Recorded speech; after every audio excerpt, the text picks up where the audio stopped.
नमस्कार दोस्तों, आपका स्वागत है आपके अपने चैनल स्टडी वन।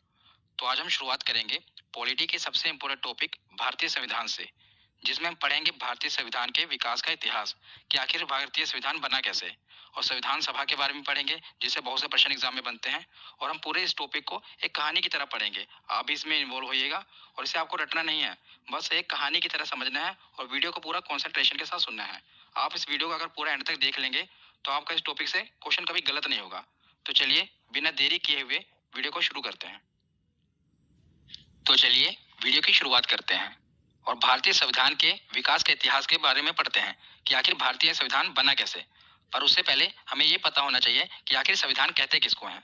तो संविधान किसी भी देश का कानूनी दस्तावेज है और किसी भी देश का संविधान उसकी राजनीतिक व्यवस्था का वह बुनियादी सांचा ढांचा निर्धारित करता है जिसके अंतर्गत उसकी जनता शासित होती है। मतलब कि जनता पर शासन करने के लिए एक कानूनी दस्तावेज होता है जिसे संविधान कहते हैं। तो किसी भी देश का शासन व्यवस्था को चलाने के लिए वहाँ का संविधान होता है। और संविधान दो तरह का होता है, लिखित और अलिखित। लिखित उदाहरण के तौर पे भारत का संविधान ये लिखित संविधान है, और अलिखित ब्रिटेन का संविधान हो गया, सऊदी अरब का संविधान हो गया, ये अलिखित संविधान है। ये भी पूछा गया एग्जाम में। तो हम भारतीय संविधान को तीन फेजेज में पढ़ेंगे। पहला 1773 का रेगुलेटिंग एक्ट, दूसरा 1935 भारत शासन अधिनियम, और तीसरा प्रमुखता जिससे हमारा संविधान बना है जिसके तहत 1946 का कैबिनेट मिशन। तो हम 1773 का रेगुलेटिंग एक्ट क्यों पढ़ेंगे मैं आपको बता देता हूँ। क्योंकि उस समय अंग्रेजों का शासन था, आपको पता ही होगा। पर संविधान कहते किसको है? जनता पर शासन करने के लिए जो कानून बनाया जाए। तो अंग्रेजों ने अपने भले के लिए, भले ही उन्होंने अपने भलाई के लिए कानून बनाया हो, पर वो भारत का ही पार्ट था। तो इसलिए इसकी शुरुआत, भारत के संविधान की शुरुआत 1773 से ही होती है। तो हम यहाँ से शुरुआत करेंगे और बहुत ही महत्वपूर्ण है, इससे भी प्रश्न बनते हैं। तो हम पढ़ते हैं 1773 ईस्वी का रेगुलेटिंग एक्ट। तो 1757 की प्लासी की लड़ाई हुई और 1764 में बक्सर का युद्ध हुआ। आपको पता है इतिहास के बहुत ही महत्वपूर्ण युद्ध है। इसी के बाद अंग्रेजों ने पूरे बंगाल पर कब्जा कर लिया था, 1757 की प्लासी की लड़ाई के बाद और 1764 के बक्सर के युद्ध के बाद। तो अंग्रेजों द्वारा जीत लिए जाने के बाद बंगाल पर ब्रिटिश ईस्ट इंडिया कंपनी का शासन हो गया। और इसी शासन को अपने अनुकूल बनाए रखने के लिए अंग्रेजों ने समय समय पर कई एक्ट पारित किए, जिसके तहत 1773 का ये रेगुलेटिंग एक्ट पारित हुआ। और उसमें भारतीय संविधान के विकास के लिए सीढ़ियां बनी। तो ये भारतीय संविधान के क्या का शुरुआत यहीं से हुई, रेगुलेटिंग एक्ट से। तो रेगुलेटिंग एक्ट था क्या? तो रेगुलेटिंग एक्ट के तहत ही आपको बता दूं कि 1774 ईस्वी में कोलकाता में सुप्रीम कोर्ट की स्थापना की गई। तो भारत में सबसे पहले कलकत्ता में सुप्रीम कोर्ट की स्थापना की गई। और ये बहुत बार पूछा गया है कि पहले मुख्य न्यायाधीश कौन थे। तो पहले मुख्य न्यायाधीश थे एलिजा इम्पे। कौन थे? Elijah Impey. ये पूछा गया है, महत्वपूर्ण है। उसके बाद हम देखते हैं 1935 का भारत शासन अधिनियम। बहुत ही महत्वपूर्ण है क्योंकि जो आज आप संविधान देख रहे हैं हमारा, उस संविधान में 60% हिस्सा 1935 के भारत शासन अधिनियम से ही लिए गए हैं। कुछ भाग तो हूबहू लिए गए हैं और कुछ में थोड़ा सा बदलाव किया गया है। तो बहुत ही महत्वपूर्ण है और इससे बहुत से प्रश्न बनते हैं। तो भारतीय संविधान का बहुत सा भाग, मैंने जैसे आपसे बताया ना, कि इसी अधिनियम से लिया गया है। क्वेश्चन बनता है कि भारत का जो संविधान बना है उसका मुख्यतः पाठ किससे लिया गया है? तो याद रखिएगा 1935 के भारत शासन अधिनियम से। ये अंग्रेज लेकर आए थे और इसी अधिनियम द्वारा म्यांमार को भारत से अलग कर दिया। कि जो म्यांमार भारत से अलग कर दिया गया, पहले भारत का हिस्सा हुआ था म्यांमार, जिसे बर्मा कहते थे, उसे 1935 का भारत शासन अधिनियम द्वारा ही भारत से अलग किया गया। और इसी के अंतर्गत भारत में रिजर्व बैंक की स्थापना की गई, जिसे भारतीय रिजर्व बैंक कहते हैं। इसकी स्थापना कब हुई थी? 1 अप्रैल 1935 में भारत में आरबीआई की स्थापना हुई थी। तो ये किसके तहत हुई थी? तो 1935 का भारत शासन अधिनियम के तहत। तो उसके बाद हम देखते हैं 1946 ईस्वी में कैबिनेट मिशन का गठन। तो इसी कैबिनेट मिशन के गठन के तहत जो हमारा आप संविधान देख रहे हैं, आधुनिक संविधान, इसी मिशन, कैबिनेट मिशन के अंतर्गत ही बना है। तो जुलाई 1946 ईस्वी में कैबिनेट मिशन के तहत भारतीय संविधान के निर्माण के लिए संविधान सभा का गठन किया गया। तो संविधान सभा का गठन किया गया ताकि जो भारत का संविधान है बनाया जाए। तो संविधान सभा के सदस्यों की संख्या बहुत बार एग्जाम में पूछा गया है, तो याद रखिएगा 389। कुल कितने सदस्य थे संविधान सभा में? तो 389 सदस्य थे। तो उसमें से 292 ब्रिटिश प्रांतों के प्रतिनिधि थे। तो ब्रिटिश प्रांतों के प्रतिनिधि कैसे, मैं आपको बताता हूँ। जैसे कि जो हमारा पूरा भारत था, पूरे भारत पे अंग्रेजों का अधिकार नहीं था। लगभग 60% जो हिस्सा था उसमें पूरा डायरेक्ट अंग्रेजों का अधिकार था। और जो लगभग 40% हिस्सा है उसमें राजा रजवाड़ों, जो देशी रियासतें थे, उनका अधिकार था। कहीं पर फ्रांस का अधिकार था, कहीं पर पुर्तगाल का अधिकार था। मतलब 60% तो डायरेक्ट अंग्रेजों के अधीन था। तो उसे हम ब्रिटिश प्रांत कहते हैं। और बाकी जो देसी रियासतें हैं इस पे राजा रजवाड़ों का अधिकार था। जैसे राजस्थान हो गया, कुछ हिस्सा मध्य प्रदेश का हो गया, वहां पर राजा रजवाड़ों का अधिकार था, इसीलिए उसे हम देशी रियासत कहते हैं। ठीक है। तो जब हमारा संविधान बना तो 292 ब्रिटिश प्रांतों के प्रतिनिधि आए, जहां पर मतलब ब्रिटिश सरकार का डायरेक्ट अधिकार था, वहां से 292 मेंबर चुने गए। और 93 देशी रियासतों के प्रतिनिधि आए, मतलब जो राजा थे वो 93 देशी रियासतों के प्रतिनिधि मेंबर बन के हैं, और 4 चीफ कमिश्नर। तो ये संख्या पूछी जाती है। ज्यादातर के ब्रिटिश प्रांतों के प्रतिनिधि कितने थे, याद रखिएगा 292, और 93 थे देशी रियासतों के, और कुल कितने थे, तो 389 थे। तो उसके बाद अब हम आगे देखते हैं संविधान सभा की कार्यवाही कि आखिर हमारा संविधान बना कैसे। तो उसमें मुख्यतः आपको 3 डेट याद रखनी है। एक 9 दिसंबर 1946, उसके 2 दिन आप जोड़ देंगे तो 11 दिसंबर 1946, उसमें 2 दिन आप जोड़ देंगे तो 13 दिसंबर 1946। ना जाने कितनी बार एग्जाम में ये डेट पूछी गई है। तीनों डेट बहुत ही महत्वपूर्ण है, आपको रटना नहीं है, बस आपको मैं याद करा दूंगा। देखिए कैसे। तो शुरुआत आप देखते हैं 9 दिसंबर 1946, बहुत ही महत्वपूर्ण दिन है, क्योंकि संविधान सभा की जो पहली बैठक हुई, हमारा संविधान कैसे बनेगा, उसकी रूपरेखा क्या होगी, सब कुछ पहली बैठक 9 दिसंबर 1946 ईस्वी के दिन हुई। तो बहुत ही ऐतिहासिक दिन है। पर इस बैठक का मुस्लिम लीग ने बहिष्कार किया। तो पूछा गया है कि संविधान सभा का बहिष्कार किसने किया था, तो मुस्लिम लीग ने। मुस्लिम लीग ने बहिष्कार क्यों किया, क्योंकि मुस्लिम लीग ने अलग अलग देश की मांग कर रहे थे, वो पाकिस्तान की मांग कर रहे थे, इसलिए उन्होंने संविधान सभा का बहिष्कार कर दिया। तो जब ये संविधान सभा की बैठक हुई तो उसमें एक अध्यक्ष भी चुनना था, क्योंकि एक अध्यक्ष तो जरूरी है। पर जब बहिष्कार हो गया तो सभा ने सोचा कि पहले एक अस्थायी अध्यक्ष चुन लेते हैं, उसके बाद हम स्थायी अध्यक्ष चुन लेंगे। तो सभा ने निर्णय लिया, संविधान सभा ने, कि हम एक स्थायी सदस्य चुनेंगे। तो सभा का जो सबसे बुजुर्ग सदस्य था डॉक्टर सच्चिदानंद सिन्हा, ये सबसे सीनियर थे, इन्हें अस्थायी अध्यक्ष चुन लिया गया कि जब तक स्थायी अध्यक्ष नहीं हो जाता आप अस्थायी अध्यक्ष रहेंगे। पर उसके 2 दिन बाद जब संविधान सभा की बैठक हुई तो डॉक्टर राजेंद्र प्रसाद को संविधान सभा का स्थायी अध्यक्ष चुन लिया गया। बहुत ही महत्वपूर्ण है दोनों, याद रखिएगा। जब आपसे पूछा जाए कि संविधान सभा का अस्थायी अध्यक्ष कौन थे, तो याद रखिएगा डॉक्टर सच्चिदानंद सिन्हा थे, डॉक्टर सच्चिदानंद सिन्हा। पर जब पूछा जाए कि स्थायी अध्यक्ष कौन थे, तो डॉक्टर राजेंद्र प्रसाद।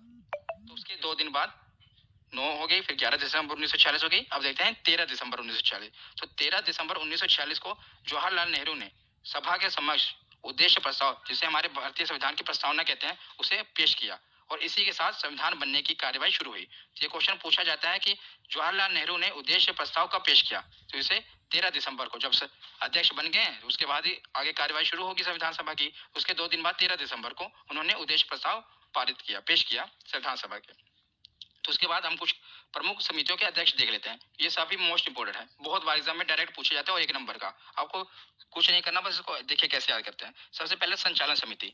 तो संविधान सभा के अध्यक्ष कौन थे, तो डॉक्टर राजेंद्र प्रसाद, वही संचालन समिति के अध्यक्ष थे। उसके बाद प्रारूप समिति, यानी कि ड्राफ्टिंग समिति, कि संविधान की रूपरेखा क्या होगी, कैसे बनाना है, तो उसके अध्यक्ष सभी को पता ही होना चाहिए, बाबा साहब डॉक्टर भीमराव अंबेडकर, ये प्रारूप समिति के अध्यक्ष थे। तीसरा याद रखना है आपको, प्रांतीय संविधान समिति। प्रांतीय मतलब कि जैसे आपको पता है भारत आज हम राज्य कहते हैं ना, उस समय प्रांतों में बटा हुआ था। तो इस सभी प्रांतों को एकजुट किसने किया, भारत को एकजुट किसने किया, तो सरदार वल्लभ भाई पटेल ने। इससे आप याद रख सकते हैं कि प्रांतीय संविधान समिति के अध्यक्ष कौन थे, तो सरदार वल्लभ भाई पटेल। उसके बाद देते हैं संघीय संविधान समिति। संघ मतलब कि केंद्र। तो हमारे पहले प्रधानमंत्री पंडित जवाहरलाल नेहरू संघीय संविधान समिति के अध्यक्ष थे। और राष्ट्र ध्वज संबंधी समिति जो बनी थी, उसके अध्यक्ष कौन थे, तो ये भी एसएससी में पूछा गया था कि राष्ट्र ध्वज संबंधी समिति के अध्यक्ष कौन थे, तो डॉक्टर राजेंद्र प्रसाद। आपको ये पांचों याद होना चाहिए, और बहुत ही महत्वपूर्ण है। या आपको याद भी हो गए होंगे, क्योंकि ज्यादा इसमें कुछ डिफिकल्ट नहीं है। उसके बाद हम देखते हैं कि आपको पता है कि मुस्लिम लीग ने संविधान सभा का बहिष्कार कर दिया, क्योंकि वो अलग देश की मांग कर रहे थे। तो आखिर दिन आ ही गया कि 3 जून 1947 को यह घोषणा कर दी गई कि भारत का बंटवारा होगा। भारत का बंटवारे की घोषणा कब की गई थी, 3 जून 1947 को। तो भारत जो है अपना आजादी दिवस 15 अगस्त 1947 को मनाता है, पर पाकिस्तान अपना आजादी दिवस 14 अगस्त 1947 को मनाता है। तो जब देश का विभाजन हो गया तो उसके बाद जो संविधान सभा बैठी थी उसका पुनर्गठन हुआ। तो 31 अक्टूबर 1947 को संविधान सभा का पुनर्गठन किया गया। पुनर्गठन क्यों किया गया, क्योंकि जो पहली संविधान सभा बैठी थी उसमें तो जो पाकिस्तान के सदस्य थे वो भी तो इंक्लूड थे ना। जो पाकिस्तान की जो देशी रियासतें थी, जो वहाँ के राजा थे, और जो वहाँ के प्रांतों के ब्रिटिश प्रांतों के प्रतिनिधि थे, वो भी सम्मिलित थे। लेकिन जब पाकिस्तान एक अलग देश बन गया, इधर बांग्लादेश जो आज हम पहले पूर्वी पाकिस्तान, वो भी बन गया, तो जो उसके राजा रजवाड़े थे वो हमारे संविधान में क्यों भाग लेंगे। इसीलिए अब क्या हुआ, सदस्यों की संख्या कम हो गई। पहले कितनी थी, तो याद रखना, पहले थी 389, 389। अब कितनी हो गई, तो 299। जब आपसे प्रश्न बनेगा तो ऐसा पूछा जाता है कि संविधान सभा की जब पहली बैठक हुई तो उसमें कुल सदस्य कितने थे, तो याद रखिएगा 389। तो जब पूछा जाएगा कि जब भारत का विभाजन हो गया तो जब संविधान सभा का पुनर्गठन के बाद कितने सदस्यों की संख्या हो गई, तो 299। इसमें कंफ्यूज ना होइएगा, क्योंकि कम हो जाएंगी ना, या बस ये पहले 389 थी, उसके बाद कम होकर 299 हो गई। तो जब 299 होगी तो प्रांतीय सदस्यों में भी कमी आएगी। तो 229 ब्रिटिश प्रांतीय सदस्य थे, और राजे रजवाड़ों में भी कमी आएगी। तो पहले जो 70, अभी कितने हो गए 70, और पहले कितने थे, तो पहले मैं आपको बताऊं तो पहले थे 93, और अब कमी हो गई, कितने हो गए 70। और पहले ये प्रांतीय सदस्य कितने थे? प्रांतीय सदस्य 292 और अब कम हो गए, कितने हो गए? 229। ये तो ऐसे ही देखो 9 टू ये जो 2 है इधर उठा के इधर लग दिया इन्होंने, बस 229 हो गए। इसको आप ऐसे याद कर सकते हैं। जब 229 ये हो गए तो बचे 299 कितने? तो 70 देशी राष्ट्रों के सदस्य हो गए। ठीक है ना, ये भी आपको याद रखना है। तो उसके बाद हम देखते हैं कि जब सभा का पुनर्गठन हुआ तो उसके बाद संविधान बनने की कार्यवाही तेज हो गई। तो दुनिया भर के संविधान को बारीकी से परखने के बाद बाबा साहब भीमराव अंबेडकर ने भारतीय संविधान का मसौदा तैयार किया। तो उन्होंने मतलब दुनिया भर के जितने भी संविधान हैं उनको बारीकी से परखा और उसमें से अच्छे अच्छे विचारों को उठाया, अच्छे अच्छे कानून को उठाया। तो जो संविधान के स्रोत है, इससे भी प्रश्न बनते हैं। तो मैं इसका जो सेकंड पार्ट है वो संविधान के स्रोत कि मतलब कहाँ से क्या उठाया गया वो भी आपको बताऊंगा। तो बहुत ही इंपॉर्टेंट वीडियो है, बस मैं नेक्स्ट वीडियो वही अपलोड करूंगा, इसलिए आप अपने चैनल को सब्सक्राइब जरूर कर लें। तो दुनिया भर के कानूनों को, संविधान को बारीकी से पढ़ने के बाद बाबा साहब भीमराव अंबेडकर ने भारतीय संविधान का मसौदा तैयार किया और आखिर वो दिन आ गया कि 26 नवंबर 1949 को भारतीय संविधान पूरी तरह से बनकर तैयार हो गया और इसे संविधान सभा द्वारा पारित कर दिया गया। तो उस समय कुल कितने मेंबर थे? तो याद रखिएगा, जब सभा का पुनर्गठन हुआ था 299 मेंबर थे ना, तो उनके हस्ताक्षर हुए और उसके बाद ये जो है संविधान बनकर तैयार हो गया। इसीलिए 26 नवंबर को संविधान बनकर तैयार होता है, इसीलिए 26 नवंबर को संविधान दिवस मनाया जाता है। ये भी याद रखिएगा, महत्वपूर्ण है। पर 26 नवंबर को संविधान बन तो गया, पर इसे लागू कब किया गया? तो 26 जनवरी 1950 को लागू किया गया। इसके पीछे भी कारण है कि संविधान बना 26 नवंबर को, पर लागू 26 जनवरी 1950 को क्यों किया गया? इसके पीछे एक ऐतिहासिक दिन का कारण है कि 26 जनवरी 1930 को कांग्रेस ने प्रथम स्वतंत्रता दिवस मनाया था। उसमें भले ही हम गुलाम थे, पर कांग्रेस ने क्या किया था? आपको मैंने कांग्रेस अधिवेशन में बताया हुआ ना। कांग्रेस अधिवेशन की अगर आपने वीडियो नहीं देखी तो माई बटन में उस वीडियो का लिंक दे दूंगा, उसे देख लेना। मैंने उसमें जितने भी कांग्रेस अधिवेशन हुए सबके बारे में बताया है। तो 26 जनवरी 1930 को रावी नदी के तट पर जवाहरलाल नेहरू ने भारतीय झंडा लहरा दिया और कहा कि आज से हम आजाद हैं। भले ही उस समय गुलाम थे, लेकिन उन्होंने आजादी दिवस उसी दिन से मनाया और उसके बाद हर 26 जनवरी को कांग्रेस आजादी दिवस मनाती थी। इसीलिए भारत भले 15 अगस्त को आजाद हो गया, लेकिन उन्होंने 26 जनवरी 1950 को भारतीय संविधान लागू करके इस दिन गणतंत्र देश बन गया और गणतंत्र दिवस मनाया। इसलिए ये ऐतिहासिक दिन है 26 जनवरी का। तो 26 जनवरी 1950 को भारतीय संविधान लागू कर दिया गया और भारत एक गणतंत्र देश बन गया। ठीक है ना। उसके बाद हम देखते हैं संविधान से कुछ रिलेटेड फैक्ट देख लेते हैं जो कि हमारे एग्जाम में पूछे जाते हैं। तो संविधान निर्माण की प्रक्रिया में कुल कितने दिन लगे थे? तो 2 वर्ष 11 महीने और 18 दिन लगे थे। कितने दिन? 2 वर्ष 11 महीने और 18 दिन। और जो संविधान के प्रारूप पर कुल कितने दिन बहस हुई थी? जो संविधान सभा बैठी थी, ऐसा नहीं कि ऐसे संविधान बन गया, उसमें बहस हुई थी। तो जैसे आप देखते हैं ना, संसद में बहस होती है किसी कानून बनने पर, तो कुल 114 दिन की बहस हुई थी संविधान बनने के लिए। और संविधान के निर्माण पर कुल खर्च कितना आया था? तो एग्जैक्ट बताऊं तो आपको 63,96,729 रुपए, लगभग आप जान लीजिए कि 64 लाख रुपए का खर्च आया था हमारे संविधान को बनाने में। और जब संविधान बना था तो इसमें कुल कितने? 22 भाग, 395 अनुच्छेद और 8 अनुसूचियां थी। पर वर्तमान समय में 8 में आप बस 4 ऐड कर दीजिए, 12 अनुसूचियां। तो भाग उतने ही हैं, 22 भाग, और अनुच्छेद भी 395 है और अनुसूचियां कितनी हो चुकी हैं? 12। हालांकि 395 अनुच्छेद में ए बी ऐसे 395 ए 395 बी कर करके लगभग 450 अनुच्छेद हो चुके हैं, पर मूल रूप से 395 अनुच्छेद है। उसके आगे ऐड हुए हैं ऐसे 395 ए 395 बी, पर जो संख्या 395 की है। अब आप देखें तो लगभग 450 अनुच्छेद हो चुके हैं, पर मूल रूप से कितने हैं? 395 अनुच्छेद ही हैं। पर अनुसूचियां जरूर बढ़ी हैं 4, पहले 8 अनुसूचियां थी, अब 12 अनुसूची हैं। तो उसके बाद हम देखते हैं कि संविधान सभा द्वारा कुछ अन्य कार्य किए गए थे, ये भी महत्वपूर्ण है हमारे एग्जाम के लिए। तो संविधान सभा ने 22 जुलाई 1947 को राष्ट्रीय ध्वज को अपनाया।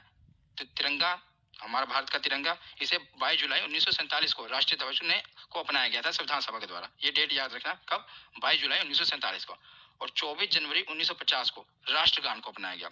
कब जनगण मन कब अपनाया गया? तो 24 जनवरी 1950 को। जो हमारा क्या कहते हैं, संविधान 26 जनवरी को लागू किया गया ना, उसे 2 दिन पहले ही राष्ट्रगान अपना लिया गया। और 2 दिन बाद जिस दिन हमारा संविधान लागू हुआ तो राष्ट्रगीत उस दिन अपनाया गया था। याद रखेगा, 26 जनवरी 1950 को राष्ट्रगीत अपनाया गया था। 3 चीजें फिर देख लीजिएगा। 22 जुलाई 1947 को राष्ट्रीय ध्वज अपनाया गया। जब किसी देश का संविधान है तो एक झंडा भी तो होना चाहिए ना, तो हमारा तिरंगा 22 जुलाई को अपनाया गया, 22 जुलाई 1947 को। और 24 जनवरी 2 दिन पहले राष्ट्रगान अपना लिया गया। और 26 जनवरी को एग्जैक्ट उसी दिन जिस दिन संविधान लागू हुआ, राष्ट्रगीत अपना लिया गया, वंदे मातरम।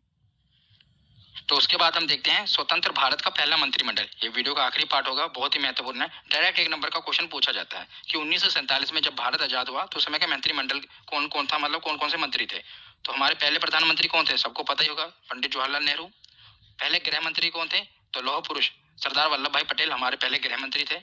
और शिक्षा मंत्री कौन थे? तो उस समय हमारे शिक्षा मंत्री बहुत ही काबिल व्यक्ति मौलाना अबुल कलाम आजाद जी थे। तो बहुत ही महत्वपूर्ण है कि हमारे शिक्षा मंत्री कौन थे? मौलाना अबुल कलाम आजाद। पहले रेलवे मंत्री, ये भी आपके लिए इंपॉर्टेंट है, डॉक्टर जॉन मथाई हमारे पहले रेलवे मंत्री थे। और श्रम मंत्री तो जगजीवन राम। रक्षा मंत्री कौन थे? तो बलदेव सिंह। ये बलदेव सिंह एसएससी में पूछा गया क्वेश्चन है कि हमारे पहले रक्षा मंत्री कौन थे। तो इसको आप याद करने के लिए मैं अगर आपको ट्रिक बता दूं, वैसे याद होना चाहिए, पर ट्रिक के लिए अगर आप देखें तो रक्षा मंत्री, देखिए रक्षा करना है तो बलवान व्यक्ति होना चाहिए जिसके अंदर भुजाओं में बल हो, इसलिए आप बलदेव याद रखना कि बलदेव होगा, अगर वो बलवान होगा तभी तुम्हारी देश की रक्षा कर पाएगा, क्योंकि एसएससी में पूछा गया, इसलिए मैं आपको इसकी ट्रिक बता रहा हूँ। ये इंपॉर्टेंट है कि हमारे पहले रक्षा मंत्री कौन थे, तो बलदेव सिंह थे। पहले स्वास्थ्य मंत्री तो राजकुमारी अमृत